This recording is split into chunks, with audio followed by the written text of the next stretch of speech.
નમસ્કાર વિદ્યાર્થી મિત્રો, હું રવિ રાવલ તમારું ધોરણ 12નું જીવ વિજ્ઞાન લઈને આવી ગયો છું.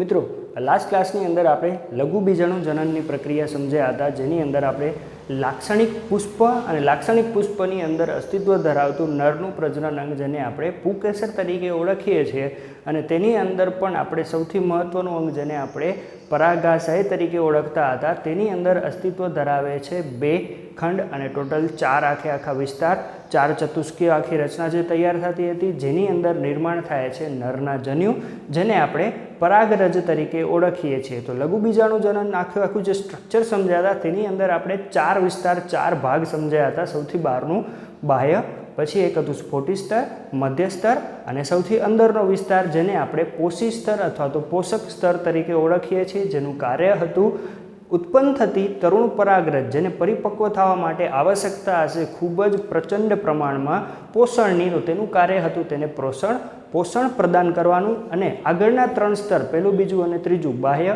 સ્ફોટી અને મધ્ય સ્તર, ત્રણેય સ્તરનું કાર્ય હતું કે સ્ફોટનની અંદર તેને મદદ કરવી, પ્લસ જે અંદર ઉત્પન્ન થતી પરાગરજને થોડા ઘણા પ્રમાણમાં પ્રોટેક્શન પ્રોવાઈડ કરવું. તો આગળ વધી આજનો આપણો ક્વેશ્ચન આવે છે, નેક્સ્ટ હેડિંગ છે પરાગરજના નિર્માણની ઘટના, અથવા તો તેને આપણે શોર્ટમાં લઘુબીજાણુ જનન તરીકે પણ ઓળખી શકીએ છીએ. તો લાસ્ટ ક્લાસની અંદર આપણે આખી જે રચના સમજ્યા હતા એ કંઈક આવા પ્રકારની હતી, ચતુખંડીય રચના. ઓકે, ચતુખંડીય રચનાની અંદર મધ્યવાળો જે વિસ્તાર હતો, જેની અંદર આપણે લઘુબીજાણુ ધાનીની રચના વિશે વાત કરી ગયા હતા, અને આ જે વિસ્તાર છે જેને આપણે પોષી સ્તર તરીકે ઓળખતા હતા, અને અંદરનો મધ્યવાળો જે રાઉન્ડેડ પોર્શન દેખાય છે તેની અંદર ઉત્પન્ન થતી હતી પરાગરજ. ક્લિયર? તો આજે આપણે આવે છે એની અંદર ઉત્પન્ન થતી પ્રક્રિયા જેને આપણે પરાગરજ તરીકે ઓળખીએ છીએ. તો પરાગરજનું નિર્માણ કેવી રીતના થાય છે તે આખી આપણે ઘટના સમજવાની છે, જેને આપણે શોર્ટમાં લઘુબીજાણુ જનનની પ્રક્રિયા પણ કહી શકીએ. આગળ વધીએ તો પરાગાશય. હવે આગળની રચના આપણી ખ્યાલ છે પુષ્પની રચના સમજી ગયા હતા, તો પુષ્પની રચના ઉપર ફોકસ કરીએ.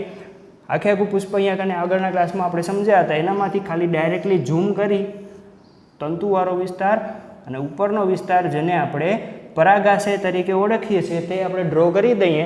તો અહીંયા કને ઉત્પન્ન થતી પ્રક્રિયા, આ વસ્તુને આપણે છેદ લઈ અને ઝૂમ કરીને જોશું માઇક્રોસ્કોપમાં, તો કંઈક આવી રચના દેખાશે. તો પરાગાશય પરિપક્વ બને. મહત્વની વસ્તુ, જે પુષ્પ જે છે, પુષ્પ પ્રજનન કરવા માટે ક્યારે સક્ષમ થશે, તો તેની અંદર ઉત્પન્ન થતા નરના જન્યુ ઉત્પન્ન થાય છે ક્યાં?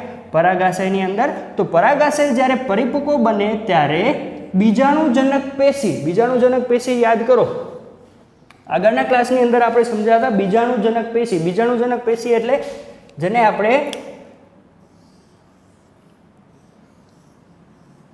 આ વિસ્તારની અંદર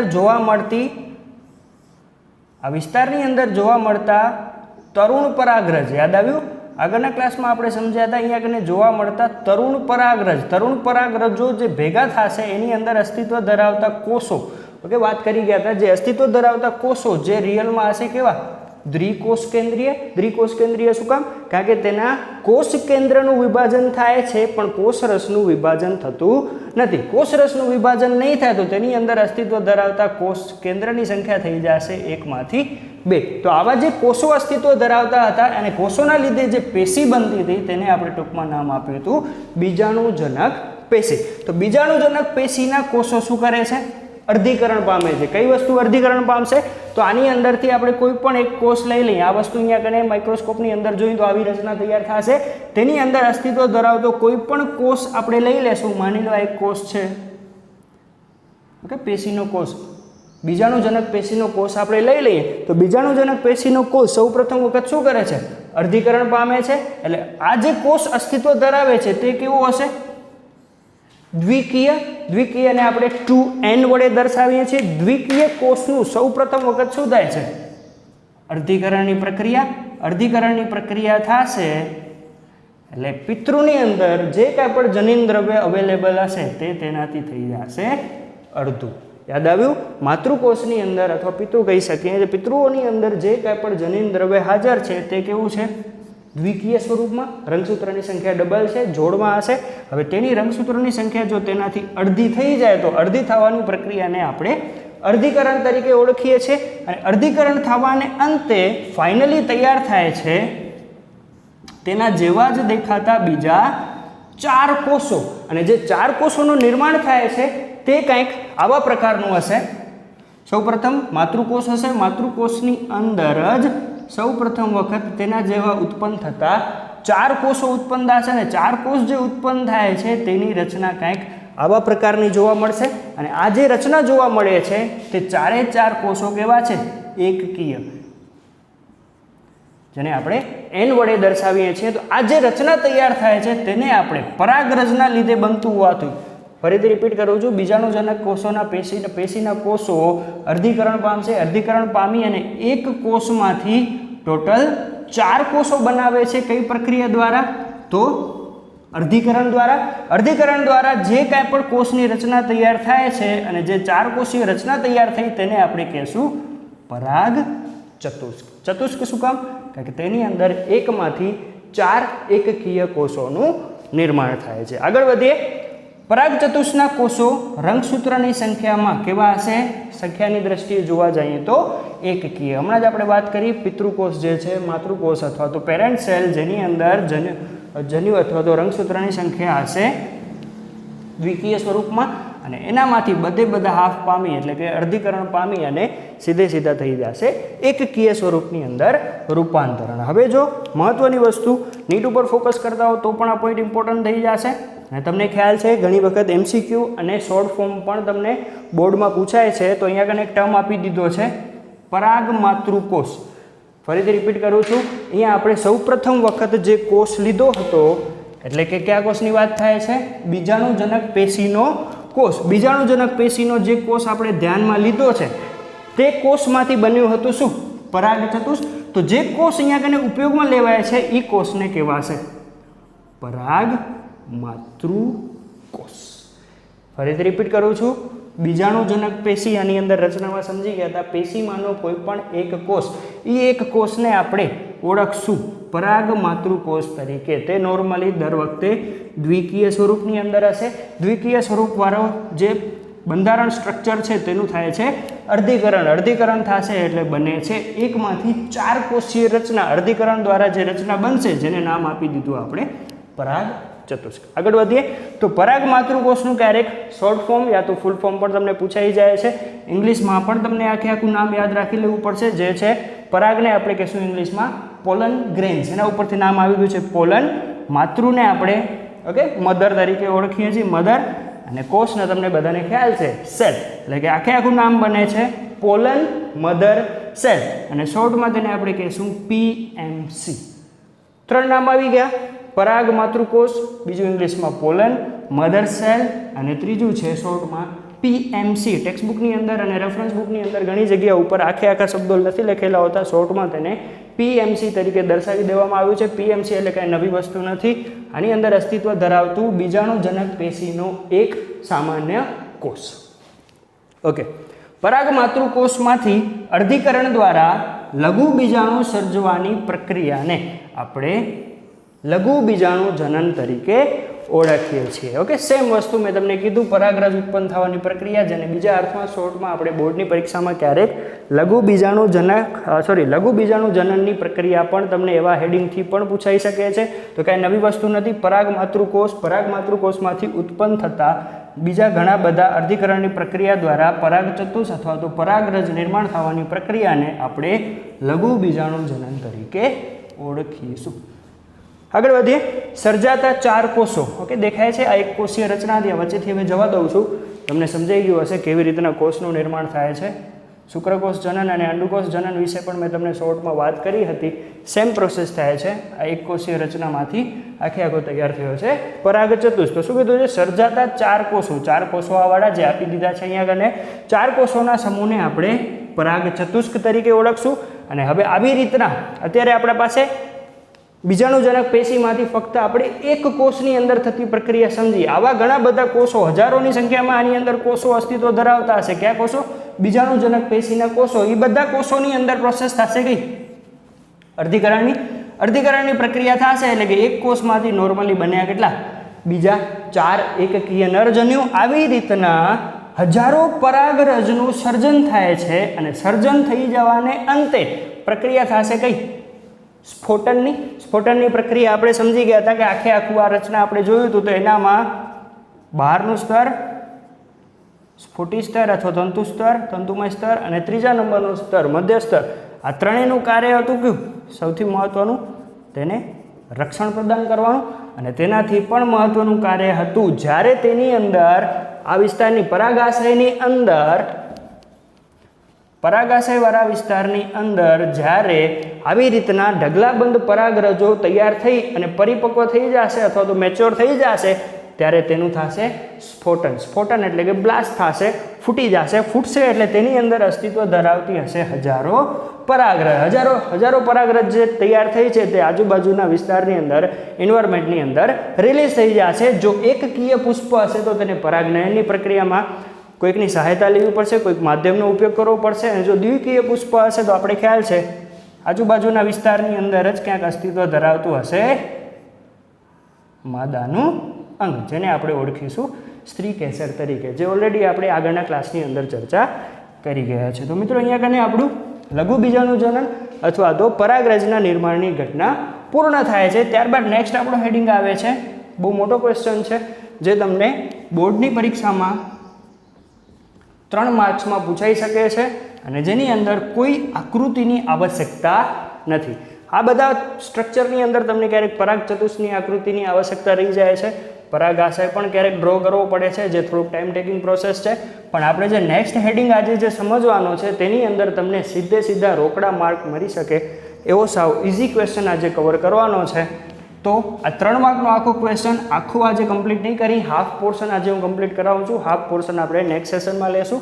તો આપણું આજનું હેડિંગ છે નેક્સ્ટ ક્વેશ્ચનનું પરાગરજની રચના વર્ણવો. ઓકે, હવે અત્યાર સુધી આપણે પ્રક્રિયા કેટલી સમજી ગયા હતા? સૌથી પહેલા આખે આખું પુષ્પનું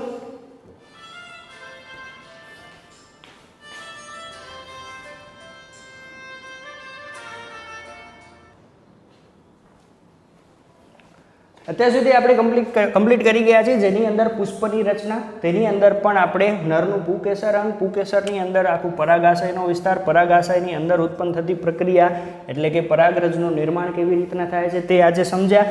અને ફાઇનલી તૈયાર થઈ ગઈ છે હજારોની સંખ્યામાં કોઈક આપણા પાસે તૈયાર થઈ છે પરાગરજ જે સ્ફોટન પામી છે. તો હવેનો આપણો શેડ્યુલ એટલે કે સેશન આમ જોવા જઈએ તો આખું સ્ટેપ બાય સ્ટેપ કન્ટિન્યુ છે. આપણે લાસ્ટમાં મળી છે ઢગલાબંધ હજારોની સંખ્યામાં પરાગરજ. તો હવે આપણે સમજવાનું છે પરાગરજની રચના. પરાગરજની રચના તમને 3 માર્કમાં પૂછાઈ શકે છે. પરાગરજને સાવ સહેલો ક્વેશ્ચન, સહેલો આન્સર છે, સાવ ઇઝીલી આવડી જાય એવું છે. તેને આપણે નરજન્યુ તરીકે ઓળખીએ છીએ, જેનો કદ, આકાર, રંગ અને રચનાની અંદર ખૂબ જ વિવિધતા જોવા મળે છે, જે પ્રજાતિ ઉપર આધાર રાખશે. દરેક પ્રજાતિ પ્રમાણે તેનો કદ, આકાર અલગ હોઈ શકે છે, તેનો રંગ પણ અલગ હોઈ શકે છે. નોર્મલી તે વ્હાઇટિશ વ્હાઇટ યા તો યલો કલરની જે પાવડર જેવા સ્વરૂપની અંદર જોવા મળે છે અને રચનાની અંદર પણ થોડોક તફાવત જોવા મળે છે. નેક્સ્ટ ક્લાસની અંદર આપણે જે લેશું તેને ફરીથી. સામાન્ય રીતે તેનો આકાર કેવો છે? ગોળાકાર, ક્યારેક દંડાકાર પણ જોવા મળે છે. અને જેનો વ્યાસ ધ્યાનથી યાદ રાખી લેજો, મોસ્ટ આઈએમપી તમારા માટે MCQ યા તો ખાલી જગ્યામાં ક્યારેક પૂછાઈ શકે છે. જેનો વ્યાસ છે 20 થી 50 માઇક્રોમીટર. ફરીથી રિપીટ કરું છું, પરાગરજ જે ઉત્પન્ન થઈ છે તેની એવરેજ સાઇઝ આપી દીધી છે મિનિમમ 20 અને મેક્સિમમ 50 માઇક્રોમીટર. હવે આપણે પરાગરજની રચનાની વાત કરીએ તો તે દ્વિસ્તરીય દિવાલ અથવા તો દ્વિસ્તરીય આવરણ ધરાવે છે. હવે આ જે રચના આપણે તૈયાર થઈ છે, સ્ફોટન પામ્યું છે, સ્ફોટન પામેલી રચના દ્વિસ્તરીય આવરણ, દ્વિસ્તરીયમાં બાયોલોજીની અંદર સાવ ઇઝી છે. સૌથી બહારનું જેને આપણે બાહ્ય આવરણ અને સૌથી અંદરનું જેને આપણે અંતઃ આવરણ તરીકે ઓળખશું. તો સૌથી પહેલાં આપણે વાત કરીએ બાહ્ય આવરણની. બાહ્ય એટલે કે સૌથી બહારનો વિસ્તાર. બાહ્ય આવરણ ખૂબ જ મહત્વનું, તેનું કાર્ય છે રક્ષણ પ્રદાન કરવાનું. આપણે ખ્યાલ છે પરાગરજ અત્યારે સ્ફોટન પામશે એટલે તેને પહોંચવાનું છે ક્યાં? માદાના અંગ સુધી. માદાના અંગ સુધી પહોંચવા માટે તેને ઘણી બધી કઠિનાઈનો સામનો કરવો પડે છે. એક્ઝામ્પલ તરીકે આપણે જોઈ લઈએ, જેમ કે એન્વાયરમેન્ટનું તાપમાન, તેના સિવાય જલદ એસિડ અથવા તો બેઝ સામે રક્ષણ પ્રદાન કરવા માટે એને આવશ્યકતા હશે બહારનું સખત બાહ્ય આવરણનું. અને બાહ્ય આવરણની અંદર એક શબ્દ નવો આવે છે, ખાસ યાદ રાખી લેજો. તેના ઉપર એક આવરણ તૈયાર થયેલું હોય છે જેને આપણે કહીશું સ્પોરોપોલિનિન. પરાગરજની અહીંયા મેં રચના ડ્રો કરી છે. નેક્સ્ટ ક્લાસની અંદર ફરીથી ક્વેશ્ચન રિપીટ થાય છે. હાફ આજે કમ્પ્લીટ કરીએ તો બહારનું જે આવરણ છે તેના ઉપર એક કોટિંગ એટલે કે આવરણ આવેલું હોય છે. કોનું? સ્પોરોપોલિનિનનું. સ્પોરોપોલિનિન જે એક પ્રકારનું પ્રતિરોધક કાર્બનિક દ્રવ્ય છે. ઓકે, નોર્મલી કોઈ વસ્તુ છે ઘરની અંદર તમે જોયું હશે તો યા તો એના સિવાય આપણે કોઈ લોખંડની વસ્તુ લઈ લઈએ તો લોખંડની વસ્તુ ઉપર શું થાય છે? કાટ ન લાગે એટલા માટે એને પ્રોટેક્શન માટે આપણે તેના ઉપર કલર કરી દેતા હોઈએ છીએ, જેથી તેના ઉપર તાપમાનની અથવા તો પાણીની કોઈ એના ઉપર સાઈડ ઇફેક્ટ થાય નહીં. તો સેમ પ્રોસેસ છે અહીંયા કને. પરાગરજ જે ઉત્પન્ન થઈ છે, પરાગરજનું સૌથી બહારનું બાહ્ય આવરણ ઉપર એક પ્રકારનું કોટિંગ, એક રક્ષણ પ્રદાન થયેલું હોય છે જેનું નામ છે સ્પોરોપોલિનિન. અને સ્પોરોપોલિનિન મોસ્ટ એમપી એમસીક્યુ થઈ જશે. ઓકે, આજે ત્રણેક એમસીક્યુ આપણે લીધા છે, લાસ્ટમાં રિવાઇઝ કરી લઈએ. ઓકે, સ્પોરોપોલિનિન મોસ્ટ એમપી એમસીક્યુ બાહ્ય આવરણ ઉપર પ્રસ્થાપિત થયેલું હશે, જે એક પ્રકારનું પ્રતિરોધક કાર્બનિક દ્રવ્ય છે જેનું કાર્ય છે તાપમાન, જલદ એસિડ કે બેઝ સામે રક્ષણ પ્રદાન કરવું. અને સૌથી મહત્વની વસ્તુ, સ્પોરોપોલિનિન ઉપર કોઈ જ પ્રકારના ઉત્સેચકની અસર થતી નથી. માદાના અંગ સુધી પહોંચવા સુધીમાં કોઈ પણ ઉત્સેચક હોય, કોઈ પણ પ્રકારમાં તાપમાન હોય, એસિડ હોય, બેઝ હોય કે બીજી કોઈ પણ વસ્તુ એના ઉપર જો નાખી દેવામાં આવે તો તેના ઉપર કોઈ જ પ્રકારની ક્રિયાવિધિ થઈ શકતી નથી. ઓકે, આજે આપણે બાહ્ય આવરણ કમ્પ્લીટ કર્યું છે. હવે પરાગરજની રચનાની અંદર ફક્ત બાહ્ય આવરણ જ નથી, તેના સિવાય મેં તમને કીધું 3 માર્કની અંદર પૂછાય છે, તો 3 માર્કની અંદર આટલો નાનકડો આન્સર તો ક્યારે ન જો હોઈ શકે. તો નેક્સ્ટ ક્લાસની અંદર આપણે અંતઃ આવરણ થોડુંક ઇમ્પોર્ટન્ટ થઈ જશે, કારણ કે માઇક્રોસ્કોપિક રચના છે. અને તેના સિવાય આપણે તેની અંદર જોવાનું છે જનન છિદ્ર. હવે પરાગરજની રચનામાં નેક્સ્ટ ક્લાસની અંદર આપણે આકૃતિ સાથે સમજવાનું છે. આજે આપણે બેઝિક કોન્સેપ્ટ ક્લિયર કર્યો છે, ફટાફટથી રિવાઇઝ કરી લઈએ. તો પરાગરજના નિર્માણની ઘટના વાત કરી, જેને આપણે શોર્ટમાં લઘુ બીજાણુ જનન તરીકે ઓળખીએ છીએ. સેન્ટરની અંદર પ્રસ્થાપિત થયેલી હતી બીજાણુ જનક પેશી. પેશીની અંદર અર્ધીકરણની પ્રક્રિયા દ્વારા તૈયાર થયું પરાગચતુષ્ક, જે એકકીય સ્વરૂપમાં હશે, જેની અંદર રંગસૂત્રની સંખ્યા તેનાથી માતૃકોષ કરતાં અડધી હશે. અને જે ઉત્પન્ન થયેલો કોષ સૌ પ્રથમ વખત જે કોષ અસ્તિત્વ ધરાવતો હતો, નીટ ઉપર ફોકસ કરતા તો યાદ રાખી લેજો, જેને આપણે ગુજરાતીમાં પરાગ માતૃકોષ, ઇંગ્લિશમાં પોલન મધર સેલ તરીકે ઓળખીએ છીએ. શોર્ટમાં આપણે એને કહીશું PMC. અને તૈયાર થયું ફાઇનલી પરાગ ચતુષ્ક. અને પરાગરજની રચના ફટાફટથી રિવાઇઝ કરી લઈએ. કદ, આકાર, રંગ, રચનામાં વિવિધતા જોવા મળશે. નરજન્યુ તરીકે ઓળખીએ છીએ. મોસ્ટ એમપી એમસીક્યુ અથવા તો ખાલી જગ્યા તરીકે યાદ રાખી શકીએ, જેનો વ્યાસ છે 20 થી 50 માઇક્રોમીટર. અને મહત્વની વસ્તુ, દ્વિસ્તરીય આવરણ, એમાંથી આપણે બાહ્ય આવરણ કમ્પ્લીટ કર્યું છે. તેના સિવાય હજી 4 થી 5 ઇમ્પોર્ટન્ટ પોઈન્ટ આની અંદર આવશે. આજે ફક્ત આપણે તેની કમ્પ્લીટ કરેલી છે પ્રસ્તાવના. ક્લિયર? આ ફક્ત પ્રસ્તાવનાની અંદર આપણે સમાવેશિત કરી શકીએ. અને આવરણ જે સૌથી બહારનું છે સખત છે. શેનું બનેલું છે? તો સ્પોરોપોલિનિનનું તેના ઉપર આવરણ હાજર છે. તે શું છે? સ્પોરોપોલિનિન તો પ્રતિરોધક કાર્બનિક દ્રવ્ય, જેનું કાર્ય છે રક્ષણ પ્રદાન કરવું. અને બીજું પણ એક નીટ ઉપર ક્યારેક ફોકસ કરતા હો તો પૂછાઈ જાય છે કે તેના ઉપર કોઈ જ પ્રકારના ઉત્સેચકની અસર થઈ શકતી નથી. Clear? Okay, thank you very much.